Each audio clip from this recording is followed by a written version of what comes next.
மக்களே, நானும் ஒரு கண்டென்ட் முடிஞ்சிடும் மொத்தமாக வீடியோ போட்டுடலான்னு பார்த்தேன். முடிகிற மாதிரி தெரில. ஸோ அதனால் நடுவுலேயே வந்துட்டேன்.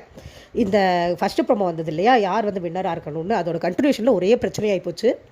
ஸோ ஆதிரை வந்து சொன்னாங்கல்ல, வினோத்தை அட்ரஸ் பண்ண ஆரம்பிக்கிறாங்க. ஆதிரை அதாவது இந்த டாஸ்க்கை முடிச்சுட்டு ஆதிரை வினோத்தை என்ன அட்ரஸ் பண்ணுறாங்கன்னா, நீங்கள் பேசவே விட மாட்டேங்கிறீங்க, போகிற போக்கில் சிரிச்சுட்டு ஏதாவது ஒரு ஜோக்கை சொல்லிட்டு போயிடுறீங்க, அது அஃபெக்ட் ஆகிடுதுன்னு சொல்லி ஆதிரை வினோத்தை அட்ரஸ் பண்ணிட்டு இருந்தாங்க. அங்கே சம்பந்தமே இல்லாமல் வியானா எழுந்து வந்து ஆமாம் வினோத் அப்படி தான் பண்ணுறாரு, அதே மாதிரி தான் விக்ரமும் பண்ணுறாரு, செய்கிற சொல்ல ஒரு தப்புன்னு சொன்னால் கேட்கவே மாட்டேங்கிறாரு அப்படின்னு ஒரு கமெண்ட்டை பாஸ் பண்ணிடுச்சு வியானா.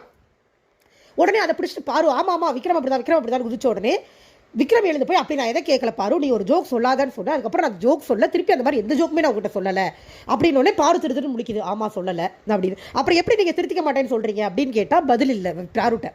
அதுக்குள்ளே வியானா வந்து சொல்லிட்டு உள்ளே ஓடி போயிடுச்சு. வெளியில் என்ன தானே பேச முடியும். மேடம் உள்ளே ஓடி போய் சாண்ட்ராவை இவங்களை சேர்ந்து புறணி பேசிகிட்டு இருக்காங்க விக்ரமை பற்றி. துப்பு இல்லை நாயே, உனக்கு ஒரு குறை சொல்கிற மூஞ்சிக்கு நேரம் நின்று பேசி சரி பண்ணுறதுக்கு துப்பு இல்லை. அந்த பொம்பளைக்கு அது சொல்கிறது ஃபுல்லாக பொய். அந்த வியானா மினுக்கி இருக்கு பாருங்க, மேனா மினுக்கி வந்த உடனே ஒரு ஃப்ளோல் நடிச்சுட்டு இப்போ ரியல் ஃபேஸ் ஃபுல்லாக வெளியில் வருது.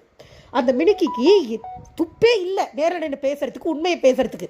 ஏன்னா ஃபுல்லாக அந்த மேலே தப்பு. ஆனால் அதுக்கு இப்போ விக்ரமை ஃப்ரேம் பண்ணணும். அதை ட்ரை பண்ணி இன்றைக்கி கேவலமாக மாட்டிக்கிச்சு, அசிங்கமாக மாட்டிக்கிச்சு.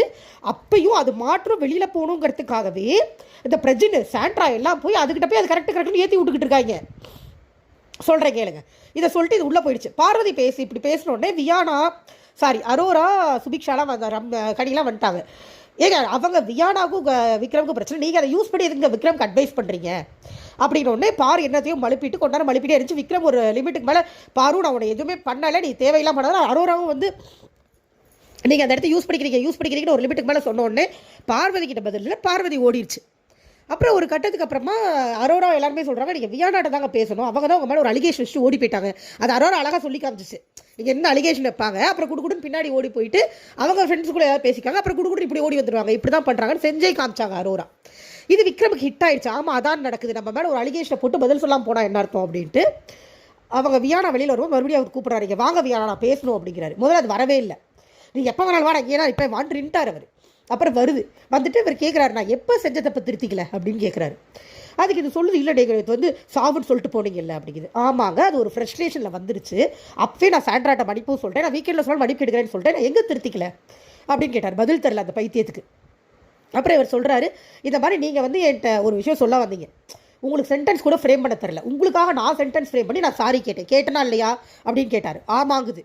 அதுக்கப்புறம் அந்த விஷயத்தை எங்கேயா சொல்லணும்னு கேட்டால் இல்லைங்குது. அப்புறம் என்ன பிரச்சனையே புரியல வியானாவுக்கு. அப்புறம் இவர் என்னதாங்க பிரச்சனை உங்களுக்கு அப்படின்னு கேட்டால் அப்புறம் இதை சொல்லுது. அந்த ட்ரெஸ்ஸை தூக்கிட்டு வந்து நடு வீட்டில் வச்சார் இல்லையா, வச்சுட்டு இவங்க நான் விட்ட